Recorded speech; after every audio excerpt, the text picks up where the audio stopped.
My name is Noelle, a 40-year-old housewife, and today I want to open up about my family. It's a simple setup. Me, my husband, who's the same age as me, and our recently turned 16-year-old daughter.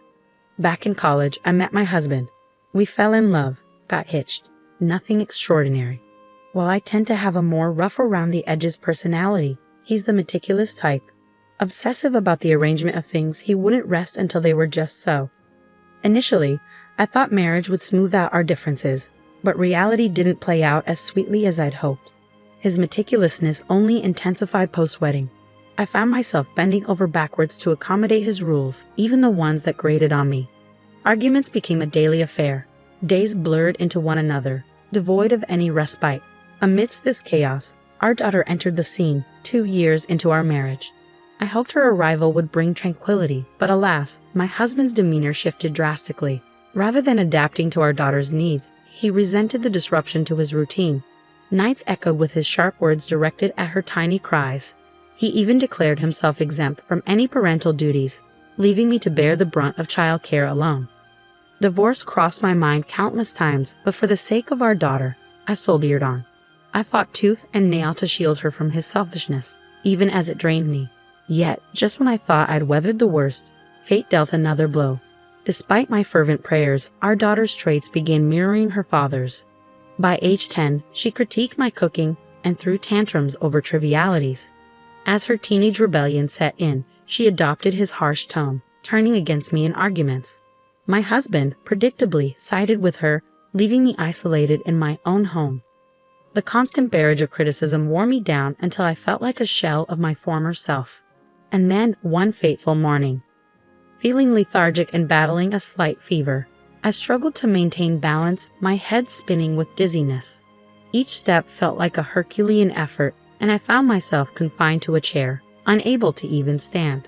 Despite my obvious distress, neither my husband nor my daughter offered a word of comfort. Instead, their demands pierced through the haze of my illness. My husband's sharp voice cut through the air, demanding the whereabouts of his tie and socks, while my daughter echoed his self-centered concern. In my weakened state, their trivial obsessions felt like a slap in the face. Couldn't they spare a moment to tend to me, if only for today? But it seemed they were blind to anything but their own needs. Summoning what little strength remained, I bid them farewell as they left the house, only to collapse in the hallway moments later.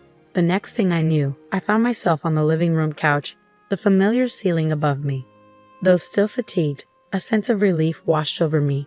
The uninterrupted sleep had worked wonders, rejuvenating my weary body. Despite the lingering fog of sickness, there was a strange comfort in this half-awake state.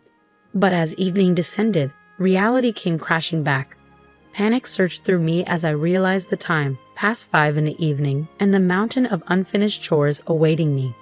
With no time to spare, I hurried to the kitchen, cobbling together a meal from whatever leftovers I could find. Just as I began to wrestle with pots and pans, my daughter arrived home. Her timing couldn't have been worse. Unapologetically, she commented on the delay in dinner, brushing off my hurried apology before retreating to her room. Soon after, my husband returned from work, adding to the chaos of the evening. "What, you're still cooking dinner?"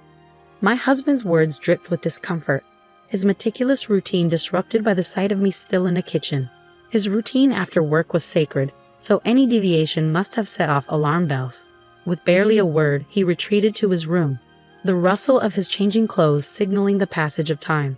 I glanced at the clock, just 15 minutes left. Desperation fueled my movements as I chopped and stirred, every second ticking away ominously.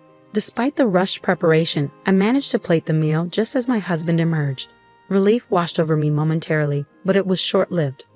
"What the hell is this? Who could eat this?" His outcry pierced the air, his dissatisfaction palpable.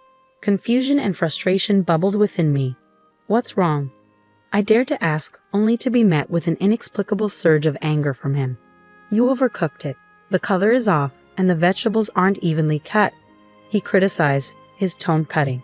"I'm sorry, I was pressed for time today," I offered weakly, feeling the weight of his judgment bearing down on me. "Pressed for time? You're not working. You have plenty of time," he retorted dismissively, igniting a firestorm within me. As if my efforts were insignificant, as if my struggles meant nothing. Why do I have to be spoken down to by a husband who doesn't even notice my discomfort? I have no time at all. I erupted, the floodgates of frustration bursting open. His reaction was unexpected. A step back, fear flickering in his eyes. What struggle? House chores can be done at your own pace, isn't it easy? He challenged, his ignorance a dagger to my already wounded pride. Fury coursed through me. What do you know? It's not like I can just do them at my own pace. I couldn't hold back any longer. I was feeling really sick today, you know. I pushed through and made dinner, and you didn't even take a bite. How do you think that makes me feel? Tears welled up in my eyes, emotions bursting forth like a dam breaking. Seeing my husband's face pale, I managed to rein in my emotions, though I was still short of breath, dizzy from the shouting. I awaited his response, hoping for a simple apology, a shred of understanding. But his words quivered with defensiveness. Do you have any idea how much I struggle to support our family in this world? He countered. So you're saying I'm just living easy and free? That's just an excuse. I'm not your slave, I shot back, refusing to be silenced. But the tension escalated, and I sensed his anger building, threatening to erupt into something more violent. I braced myself, ready to stand my ground. Before I could utter another word, our daughter burst from her room, shock evident on her face. Your voices can be heard outside. Stop it, it's embarrassing. She scolded, her interruption a jolt to our heated exchange. As her words sank in, we fell silent, the weight of her admonition settling over us. I began to explain the situation, but as she listened to both sides, her judgment was clear. Honestly, Mom, you're the one who's wrong, she said bluntly, her words cutting through the tension like a knife. Shocked to the core, I could only stare in disbelief at her unexpected verdict. Why? Because housework is your job, isn't it? Dad can't afford to take time off work, even when he's not feeling well. My daughter chimed in, her words laced with a hint of accusation.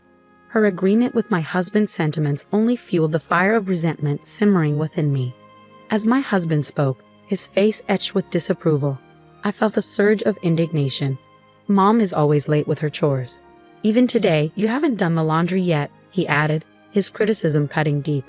Their words shattered the fragile facade of composure I had been clinging to. So you're both saying I'm not trying hard enough?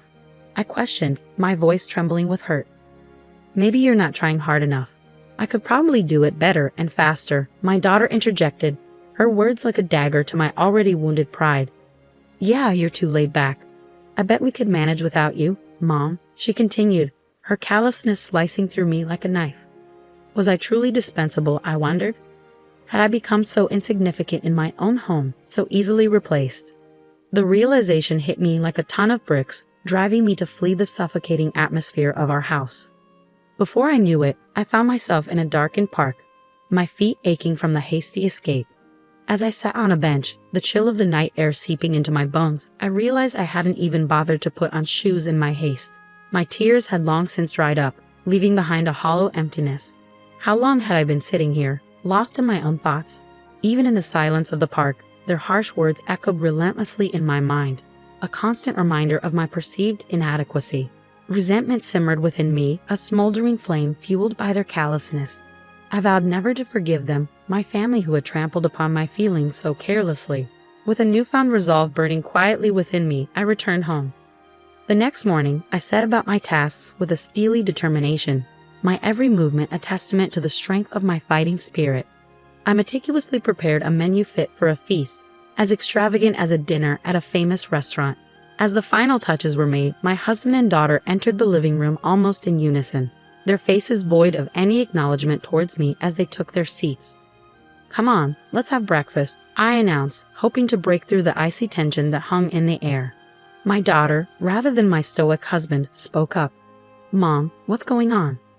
Today's breakfast is really fancy, she remarked, her confusion evident. It's your 16th birthday today. Did you forget? I asked gently, hoping to stir some recognition. Yeah, I did forget. You should at least remember your own birthday, right, Dad? She turned to him, seeking validation. After a brief exchange of curt words, they both awkwardly began their meal. The atmosphere was strained, lacking the usual warmth and laughter that accompanied our family gatherings. It was evident they were scrutinizing my every move, perhaps unaware of the hurt they had caused or simply unwilling to acknowledge it.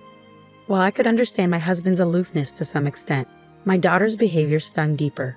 She was the child I had nurtured and loved, hoping she would grow into a compassionate and understanding individual. It's often said that daughters resemble their fathers, but with proper upbringing, she should have also inherited a sense of empathy and consideration. Regrets? Sure, I have them, but dwelling on them now seems pointless. Listen, I began, and just that single word shifted their expressions. What? What's going on?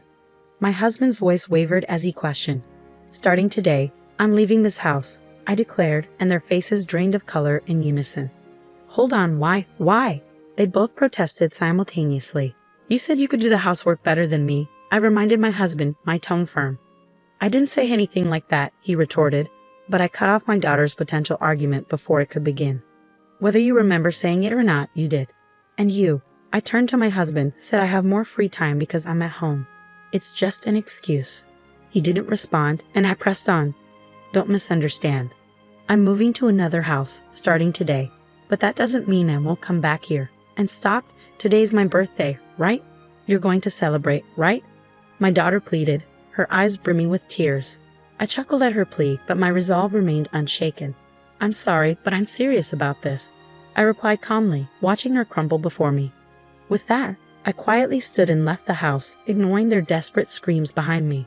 That day, I booked a hotel room nearby, then secured an apartment on a monthly basis, starting the process of building a new life. Even amidst the flurry of activity, my phone buzzed incessantly with messages and calls, apologies and pleas from my daughter. But my husband remained silent, unable to admit his fault. I kept receiving messages from him, each one more accusatory than the last. What you did was outrageous, he insisted, but I left all their messages unread, refusing to engage. It's amazing how convenient it is these days to convey my intentions without saying a word. 2 nights after leaving the house, I returned home briefly. As I opened the front door, my daughter sprinted towards me with surprising speed. Mom, you came back, she exclaimed, wrapping her arms around me in a tight hug. I just came back to pick up something I forgot, I replied, gently disentangling myself from her embrace and making my way to the living room. Nothing had changed in the living room, as expected. However, the kitchen was a mess, littered with convenience store lunchboxes, instant ramen cups, and discarded bottles. The state of the bathroom was even worse, with unwashed laundry piled high. Both my husband and daughter often complained about my cooking and laundry skills, yet they seemed incapable of managing these tasks themselves. But this disaster was no surprise to me. It was exactly what I expected when I left. My husband was in the living room, but his pride prevented him from meeting my gaze. With a heavy heart, I pulled away from my sobbing daughter and left the house in silence that day. 1 week later, when I returned home to check on them, the house was already overrun with garbage. These two, who never bothered to clean up or even take out the trash, had allowed the mess to escalate far beyond my expectations. My daughter's face emerged from the chaos, horribly dirty, and her hair disheveled. Despite her age, it was clear she was struggling to manage even the basic aspects of daily life. And finally, at this breaking point, my husband admitted his fault. I was wrong. I'm really sorry, he confessed, kneeling amidst the rubbish, his forehead pressed against the debris. But I couldn't simply forgive him with a mere apology. Don't think you'll be forgiven just by prostrating yourself, I told him gently, feeling the weight of the moment settle over us. His despair was palpable, his eyes wide with realization. Beside me, my daughter broke down in tears. If you truly regret your actions, start by cleaning up this house. If you can't even do that, I'll divorce you, I declared firmly, my resolve unwavering. Understanding the seriousness of the situation, my husband jumped into action, clumsily attempting to tackle the mess. In the end, I took charge of the cleanup, issuing instructions to both of them as we worked tirelessly to restore order. It wasn't until 3 days later that the house was finally pristine once more. Now, shall we continue the birthday party? I asked cheerfully, looking down at my husband and daughter, who now sat in a freshly cleaned living room. From that point on, my husband took over all the housework duties. Even my daughter, who had once sided with her father, now stood by my side. Though those days were difficult and painful, I now realized they were necessary for our family to truly understand the importance of responsibility and respect.